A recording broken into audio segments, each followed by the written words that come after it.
I've got one here too. It could bark.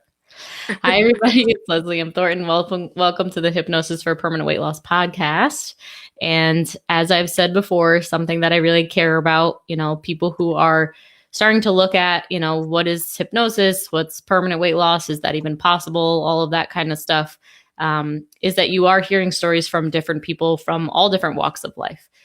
Because the truth is, if you were just listening to me all the time, it may not make as big of a difference for you as if you were to hear somebody else who might say something or have some kind of experience that really resonates with you more. So today I'm welcoming Monica Felon to the podcast today. So Monica, thanks so much for being here. Thank you for having me. It's kind of surreal to be here because I found you on the podcast. So it's kind of funny to actually be on the podcast. I'm like, wow, this is kind of neat. Wow, that is fantastic. Going all the way around full circle. Yep. A lot of people finding the podcast, and I'm so happy that they're able to. And I know it's making a big difference for people. And obviously, we're going to get to delve into your story today and, kind of hear a little bit more about what that was like. So if you could first tell everybody, where you live and what you do for a living, and maybe a little bit about where you were before or when you found the podcast. Yep. So right now, I live in Delaware and I moved from a suburb of Philadelphia. So I moved here about 5 years ago. I met my husband, and that's kind of what brought me to Delaware. I work for a builder, so I'm in sales. I sell new construction in an active adult community. So that's what I do. Awesome. I've been in sales for a very long time and selling new construction for probably almost 20 years. So, I had a little hiatus in banking, but then got right back into it. So that's what I do. And what brought me to the podcast, I've basically always struggled with weight. I'm not one of those people that gained weight after college or after having kids. When I was born, I was 6 pounds, and my grandmother told my mom, I'm too skinny, feed her. And my mom listened. So by the time I was 6 months, I was like a pudgy baby. By the time I was 6 years old, I was like a chunky kid. And then 6th grade, I was heavy. So it was sort of a theme my whole life. We've all struggled. My whole family has that diet mentality and just always on a diet, and a lot of contradictions in that because we were always on a diet, but then we were always eating unhealthy food. So lots of stuff going on with that didn't really make much sense now that I look back on it. But that, so heavy kid. And then when I got to high school, actually things took a turn for the worst. And that was when I was at my heaviest. I was actually, by the time I was a junior in high school, I was like morbidly obese, as the term that was used. After high school, I did lose weight. And then for the next 20 years, I would say from my 20s to 40, the theme for me was, it was always an event that got me to lose weight. So it was like this roller coaster of I could go up 30 pounds and down 20 once or twice a year. Like, it was very common to see me on Christmas and I'm sort of slim, and then you'll see me by spring and it's like, whoa. So that went on for a really long time. And it was always an event, like I said. So my cousin asked me to be in her wedding. So I lost all this weight for that. And then after the wedding, it went up. And then another friend asked me to be in a wedding, and I had like 3 or 4 weddings. So that was great. So that got me through my 20s to get on a diet. And then, oh God, I went to Europe with a friend and I lost weight for that. Or if a breakup happened, I was like, oh, I have to lose weight. I have to make myself marketable now. So all of these things that really weren't getting to like the core of like, why can't I get this together? So, I was always a go-getter. Was always very independent and made my own decisions, and very like sort of hardcore, like, go get what you want. You can get it. You can do it. You can do it. But this was the one piece that I could never really grasp. So, and then when I met my husband and things changed. I wasn't able to lose weight as easily. So, yes. Uh-huh. Got it. Yep. And so then what happened? So you weren't able to lose weight as easily, and then what? Yeah, so I've always had that growth mindset. I've always listened to podcasts, and I came across your podcast. So, well, actually, before that, yeah, I was never able to lose weight. And then now it's time for my own wedding, and I could lose weight, but not with the intensity that I had lost it in the past, which I always thought, why can't I really do this? Now it's my wedding. Why can't I lose this weight? Mm. So, and then fast forward, we went on a honeymoon about 3 weeks later. Within those 3 weeks, I actually started putting the weight back on. So I lost some weight, but then my weight was going up for our honeymoon. And then my husband got sick on our honeymoon. We decided to go on a trip a year later. And now we're talking a beach and pool at the Dominican Republic. So now my weight's back up. And Mm. I didn't lose a single pound before that trip, which I had never done that before. And I made a pact with myself that I was going to go on this trip and I was going to enjoy it. And I was going to go on the beach and I was going to go to the pool and I wasn't going to let my weight affect my trip. And I did that and we had a wonderful time. But it really was very telling that, oh my gosh, some dieting doesn't work for me, whether I'm burnt from it, whether I'm happy in my life, like everywhere else, something's not working. Like I cannot bring Mm. myself to count calories and go to the gym anymore because that was always my Mhm. go-to. What always worked for me was counting calories and working out. So I started listening to podcasts. And then one day I came across yours and I would listen to every one of them. I would cycle through. I would start with the first one and I would every night and I would tell my husband, I'm going to listen to my meditations, I called them, because I knew he wouldn't Mm. get it. And before I went to bed, that's what I did. I would listen to it. And then the next night I would, just keep going.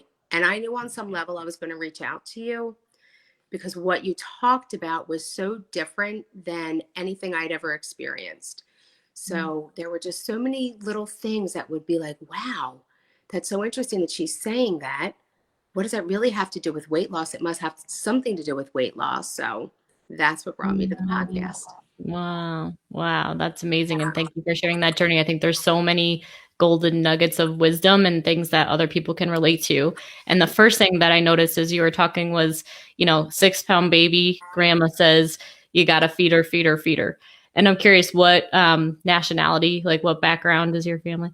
So my dad was Italian, Hmm. and my mom's like Czechoslovakian, Hungarian. So my mom's a mix. Hmm. My Got it. mom, oh yeah, but if you didn't know any better, you would think my mom was Italian. She cooks very Italian. She's an excellent cook. We blame her for that. Mhm. Yeah. So, but yeah. Yeah, absolutely. And, I asked just because, backgrounds like Italian and even Irish and, Hmm. a lot of these, international backgrounds, there is so much of that push, push, push, have more food and to kind of break away from that as well. Jewish background as well. I see that one come up a bunch. Hmm. Um, and, to get that, right, because hypnosis works on the subconscious mind and that part of our mind, the first 0 to 10 years of our life is the most impressionable, right? So we can learn a lot by seeing the belief systems, right, around food and body and weight, that comes from our, upbringing. And, like there's so many mixed messages of, you should gain weight and not be too skinny, but then, oh, now you're too big. Like, can you stop eating once in a while? But then if you say no to food, they're like, what's wrong with you? Like, you need to eat. So it's like this back and forth. And then in my experience in working with people is that then there leaves no space to being able to make your own decision and decide what it is. Like, am I hungry? Am I not hungry? Like, do I want to eat that? Do I not want to eat that?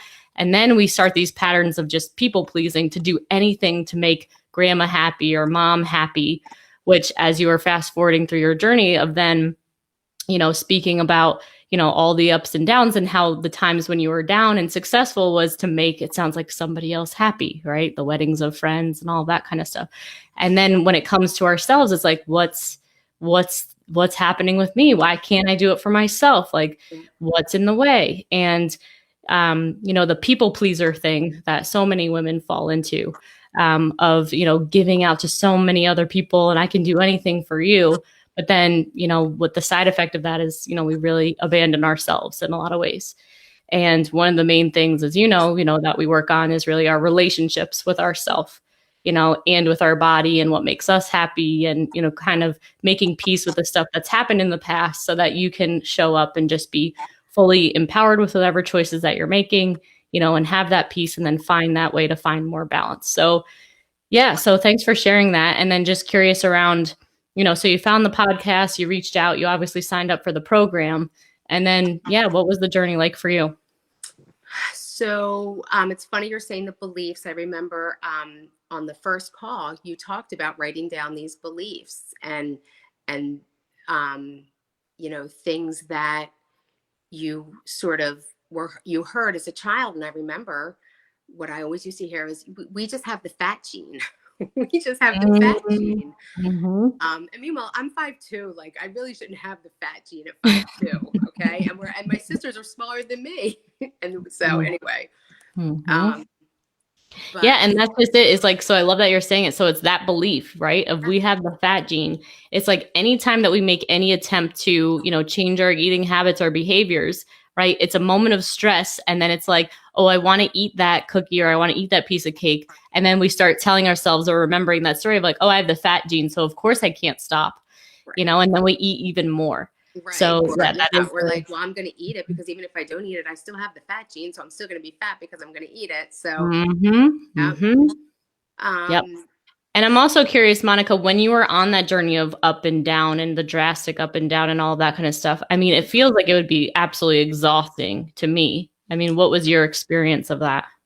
so it was exhausting. It was, I will tell you the biggest thing, more than exhausting, um, it felt limiting. Mhm. So I remember the guilt I would feel if I didn't go to the gym. Like, it could ruin my day. Like, if I couldn't get to the gym, it would really mess with my head.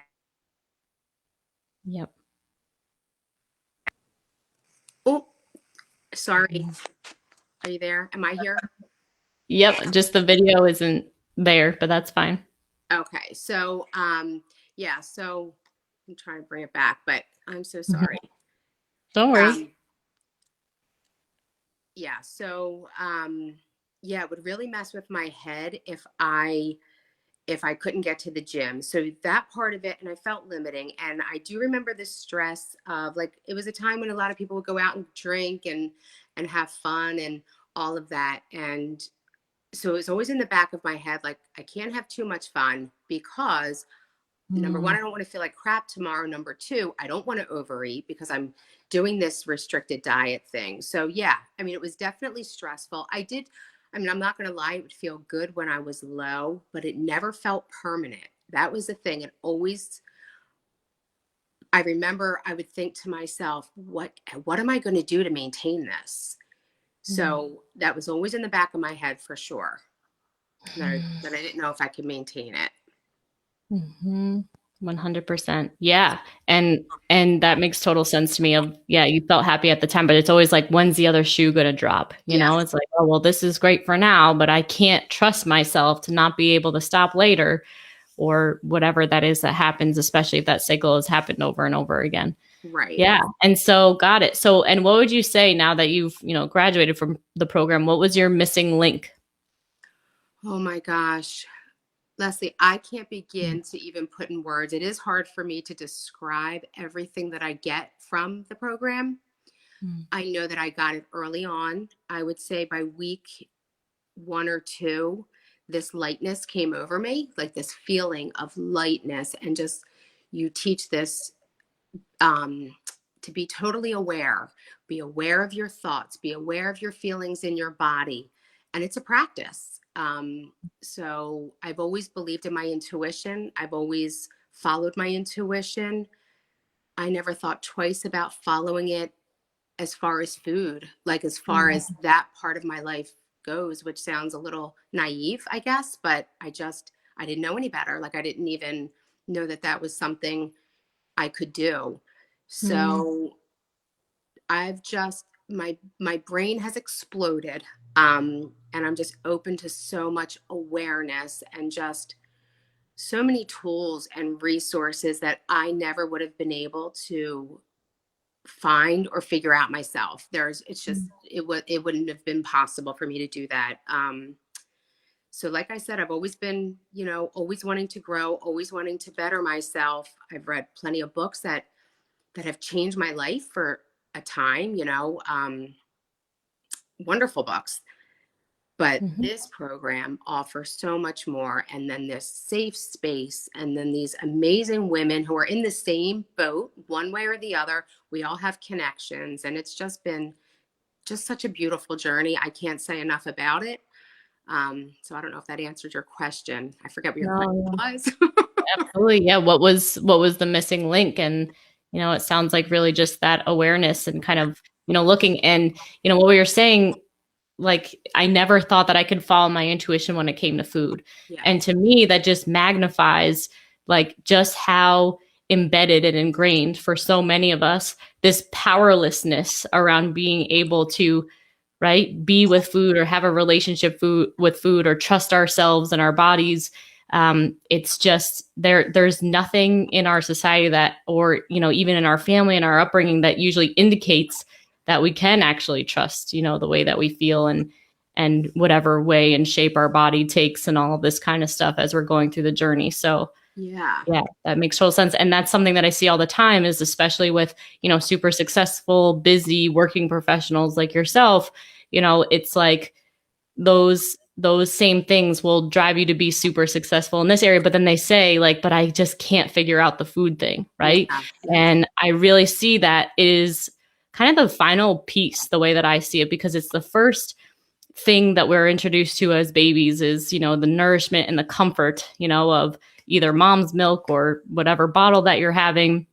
And it's like just the go-to way. And it actually does create physiological changes and decreases our stress. And so, it's just automatically patterned. So I usually say to people, like, you get to work on your, relationship with food. And some people never actually do. And when you are, and I'll let you, share what your experience has been, like once you do tap into that, and start healing that relationship with yourself and body and food and weight, then your life can expand, right? And your relationships can get better, and your friendships can get better, and your job can get better. And, obviously your relationship with food and, your weight can get better. So, yeah, what was your experience, after you had that? And I remember after week 2, you're like, I'm not thinking about food anymore. It's Yeah. crazy.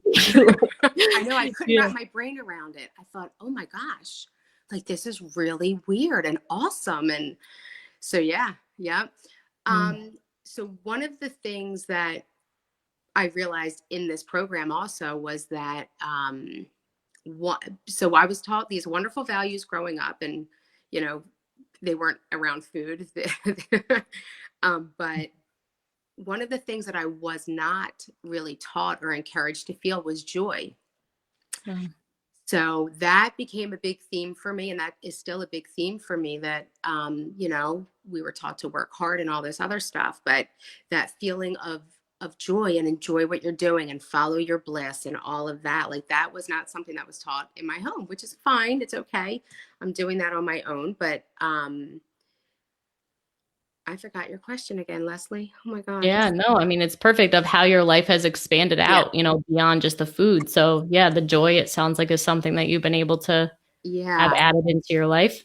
Yes. The Mhm. joy and just like that awareness and waking up every day. So before I joined the program, I would wake up and there was just like this little knot of miserableness in my chest, like just like I always called it in a mood. And I was never great at recognizing my feelings. Like, am I angry? Am I anxious? Am I sad? I don't know. I'm just in a mood. Like, I always just, it was a blanket statement. I'm in a mood. Mhm. And that really lifted early on in the program, which has been amazing. Mm. So yeah, it's just so many things. Not even, I mean, weight, my weight is affected by all of those things, but like this journey has, for me, has opened up so many different areas of my life and just enjoying my life. I have a beautiful life. I want to sit back and enjoy it. 100%. Yeah. And I know that that was, is your intention as you're moving through the mastermind. And I love that. And, to go back a little bit on the joy, Yeah, that's one of the main things that I hear people say when they graduate is like, I was able to actually incorporate joy into my life. And I didn't even know that it was missing, but I didn't have that. And again, makes sense with the busy working professionals of go, go, go, make it happen, which sometimes is driven from fear thoughts or scarcity of not having enough safety or money or whatever that kind of stuff is. But being able to, realize that, maybe the reason why we're stuck is because we don't have any joy or relaxation in our life. It's like absolutely. the Yeah. key, is different for absolutely everyone. And yeah, to be able to wake up every day with that lifted because, I was just doing a coaching call this morning and it was someone who is, near graduation. And, she was saying how, she's going out now that she doesn't have, food rules. And, she's like, well, what happens if I like, she was saying, I had this thing happen. She got actually into a car accident. She's okay or whatever. But because of that, she had some emotions in her body and she was just letting herself kind of emotionally eat for a few days. She was like, I just kind of backed out of it. I wasn't into it. I knew that this wasn't what I really needed to do. And I paused her and I said, listen, we need to at least paint the picture for where you were when you started and where you are now. I said, because when you started and she came to me for a coaching call, it's like when something like that would happen and she was emotionally eating, she was completely in panic mode, right? Like completely engaged with that stress. Like she was one and the same Yeah. with her stress thoughts, with the eating, had absolutely no control over what was happening. But when she came on the coaching call today, right, she was able to talk about it from this grounded place. She was like, I know I was thinking that, and this happened, and I knew that I should be doing this, but I wasn't doing that. And I was just like, just that separation Yes. between, right, that emotional state. And I used to call it OOS, Monica, right? You called I'm in a mood. I used to call it OOS for out of sorts. I'd be like, I'm just OOS. Like I didn't know what it was either. So I totally can relate to that. Um, but to be able to actually pull it apart and to get curious about like what is actually happening, right? So that there is never a panic button, even if you are emotionally eating, right? It's kind of like, okay, I'm aware of what's happening and I now have, I feel safe in knowing I have tools to be able to take care of myself and I'm not just, a victim to food or being completely out of control every time that I feel, stress or an emotional thing happening. Absolutely. And so that brings me to the whole you are not your thoughts. That was another mind-blowing thing for me. Like you are not your thoughts. And I've had my periods where I've been eating and I would eat more than others, but I can relate to not being that person and being able to step outside of it and be like, wow, why am I doing this? This is interesting. What is going on with me right now? So just that you're right, that separation is key. And um yeah, you are not your thoughts and you are not your body and just it's yeah. Yeah. 100%. Yep. I always say, read this from a guru years back. Like, if you were born on a different planet, you'd be thinking entirely different thoughts. And I know, as a previous dieter and having this mentality, that I would always be like, how come they can not care about food, but I have to all the time? And, Yes. even in my own family, I'd say it, I'd be like, how come they're not, addicted to sugar or having a panic attack every time, whatever is happening. I wasn't actually having panic attacks, but it felt like that within myself, right? Right. And, and it's so easy to be like, oh, I'm the black sheep in the family. Like, I'm just different. There's something that's definitely wrong with me. It's like, consider the fact that that's not true, Yeah, right? right. Like, Absolutely. yes, you might have had different occurrences happen, than your, siblings or whatever else around you that did cause your brain to attach to certain things. And, I know that you were saying you're a go-getter, right? I am too. And it's like, we're willing to do whatever it takes to Yeah. do anything that we want, including, experience the extra stress that is then going to cause us to eat more, Yeah. most likely. Yeah. Right. And so it's like, how can I make peace with all parts of myself and not engage with those stories anymore? And then rewrite the story, and then heal those, ways of thinking. And neuroplasticity, shows that we can actually think a different way Yeah. and therefore get a different result and have that peace. And then once we feel at peace and at home, with ourselves and, we feel good about that, then we naturally feel more motivated to take care of ourselves. Has that been your experience? I know you've been walking and Yeah, different things like that. absolutely. Yeah. And when you were saying that, you made me think of parts work, which was another really important piece for me. As I'm doing the work, yeah, parts work. It is really nice to be able to sit back and see all of these different parts of me, and it makes perfect sense. It just, I'm Mm. always the type of person that after the event has happened, then I have to go back and I have to put it in a box and I have to figure out, okay, now what just happened back there? So Mhm. so parts work has really helped me do all of that. But yes, absolutely.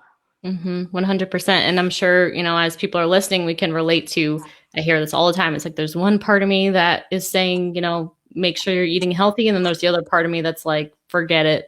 We have the fat gene. I'm going to eat anyway. And it's that conflict between those two parts of ourselves that causes, that inner turmoil and back and forth and us being in that really painful, awful cycle.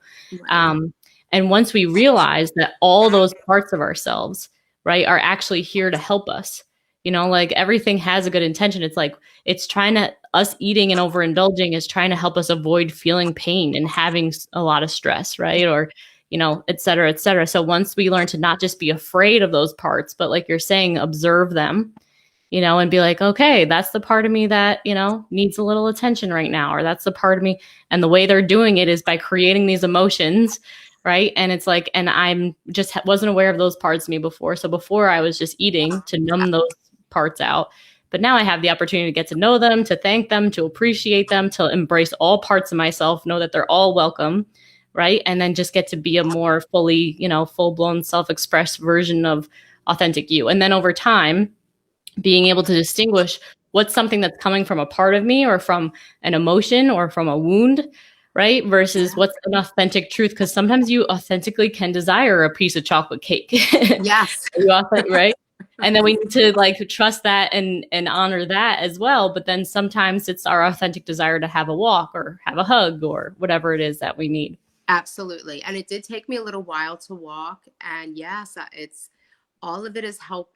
It's just all of it is just making me lighter and lighter and just expanding more and more. So every day, Mhm.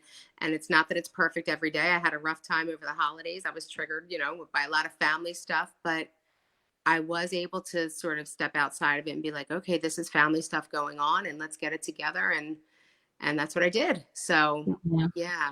100%. I'm glad you said that because I was going to ask you because I know that it hasn't been because one of the hardest, parts for a lot of people who come from diet mentality is the fact that it's not happening ASAP. Like the body isn't changing as fast as I wanted to, the way the diets have in the past, and all of that kind of stuff. So it's absolutely this journey of dealing with it and as we're playing the long game and being present to every aspect, like family stress coming in and all this kind of stuff, it's like, okay, let's unpack it and get the support of what didn't work or what way of being did I have that caused me to, feel extra stress when the family was around. And then once you're actually, like we're talking about pulling it apart and making an action plan for how we can be better the next time so there's less stress, et cetera, and Yeah. forgive ourselves for anything that happened in a way that you didn't love or whatever, Right. and be able to move on. It's really powerful. And another healing part is just getting that, in the presence of unconditional love. It's like you can make any mistake, you can mess up, you can, yell at somebody, you can write all of these different things, but then it's like, and you won't be abandoned, right? Like you won't be alone, which is what we're trying to avoid by kind of constricting ourselves and not saying what we feel or whatever it is. But to really allow yourself to feel that safety. And I think that's, you can let me know, but one of the powers of the group Yes. is just feeling safe to be all your ways and knowing that we still love and accept you no matter what. And now it's our job to help you learn how to love and accept you no matter what. Yeah. We tend to be hardest on ourselves. I've always been very hard on myself. And so, yeah, I'm in a wonderful accountability group. We check in every day. We say, what we're grateful for. And, we remind each other, don't forget to journal, which is another wonderful piece. But yeah, I mean, all of what you said is so true. And it's just creating this space of allowing us to really figure out exactly what we want and exactly how we feel, or at least that's how I feel in it. Mhm. and allowing us to be that, which is so remarkable. The other day it was funny because somebody was having a rough day, and she wrote, so I meditated, I took a bath, and then I did the belief turnaround. And then she wrote, this shit really works. Wow. We were cracking up in the thing, and I said, you know what? That's not one of my go-to, but I'm going to try it. So that is one of the things that I can't stress enough is the tools and resources. Um, there's just so much, so many different Mhm. things, and this might work for you today, and that might work for you tomorrow. But um, yeah, it's just been such a great journey for me, and I'm so grateful for it. And so when my mom was here visiting, um, so I talked to her, a little bit. I did ask her 100 things. I said, Mom, because I told her I had a really hard time with finding things that I want for my life. And I said, what do you want? And she was saying, well, I want you kids. And I was like, no, not about us. It has to be about you. So Mhm. anyway, fast forward, she went back to Florida, and she called me the next day and she said, your journey is really working for me. Oh. I said, what? She said, yes. And I can't remember why she said it. She is funny. But yes, she told me that my journey is working for her in her life because she did something. Oh, I think she got a pedicure or something, Mhm. something for self-care. Cause I'm trying to tell her, Mom, you have to take care of yourself. So whatever. Anyway, but it was cute that Mhm. she said that. Wow, that's fantastic. I love that she said your journey is really working for me. Yes. No Absolutely. boundaries. Yeah, that's awesome though. The more that we share, the more of a difference we can make. And, that's what we're talking about is, how we expand ourselves. And, now your relationship with your mom could grow because Yeah. she's, starting to share in some of these different, avenues of taking care of herself. It's fantastic. I'm so happy to hear that. That's Yeah. really cute. Yes. Perfect. Awesome. Great. Well, so I guess, Monica, for anybody who's out there kind of, wondering if this is the right program for them, how could they know, what would you say to them? I would say reach out. I would absolutely recommend that they reach out to you. I remember on our first call, you said to me, what would it feel like if you could never have the thought of worrying about losing weight? And I remember I sat there for a second and I was like, oh my gosh, I have what? Like it was unfathomable to me. Mm. So if there is any doubt, and if you are if anybody out there is considering it, at least start with a phone call and see where it takes you, because it's been an incredible journey and you won't regret it. You will not look back. Mm. So that would be my advice. That's awesome. Thank you, Monica. Thanks so much for being here. And I'm just so delighted that your life continues to expand, and you've taken the journey on. And that's one thing that I would say to end is, just that it's a never ending journey. Yes. Right. There's a part in the hypnosis where it says, food and weight and your journey with it, it's never ending. Yeah. Right. And, that's the reason why we have the mastermind program afterwards, because, when we actually commit to continuing to do this work of asking ourselves those questions and, wanting to know, the real answers for ourselves and how we can continue to grow and make it better, it only improves our, toolbox of how we manage and deal with stress and, just how quickly we get access to support so that, we're not stuck and we're not eating bags and bags of cookies every single day and feeling alone and isolated. So, Absolutely. yeah, I think it is important that people know that it is a journey, and it's not always easy. I say that in the beginning of the podcast, but I think Monica's testament to, it being worth it is there. So, if Yeah. anybody feels inspired to reach out, either on Facebook, go forward, or if you're listening to the podcast, you can now text hypnosis to 72727 and get access to our free training.